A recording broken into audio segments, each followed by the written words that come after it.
কোরআনুল কারীমে আল্লাহ বলছে, সূরা জুমারের মধ্যে আছে, প্রত্যেক মানুষের আল্লাহ তাআলা তার রুহু তার দেহ থেকে দুইবার আলাদা করে। একবার চূড়ান্তভাবে মালাকুল মউত আজরাইল দিয়া, আর দ্বিতীয় খোদার কসম আল্লাহ বলছে প্রত্যেকবার বান্দা যখন ঘুমায় আল্লাহ তার রুহুটা তার দেহ থেকে আলাদা করে নেয়।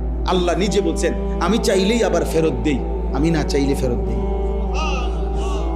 আল্লাহু ইয়াতাওয়াফাল আনফুসা হিনা মাউতিহা ওয়াল্লাতী লাম তামুত ফী মানামিহা ফায়ুমসিকুল্লাতী কাদা আলাইহাল মাউত ওয়া ইউরসিলুল উখরা ইলা আজালিন মুসাম্মা।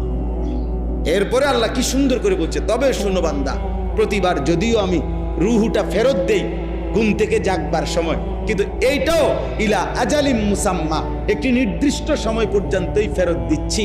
এই ফেরত দিলেও তুমি ধোঁকা খাইও না যে কোনোদিন আটকাবো না, না সত্যি সত্যি একদিন রুহুটা একবার নেব আজরাইল দিয়া, আর কোনোদিন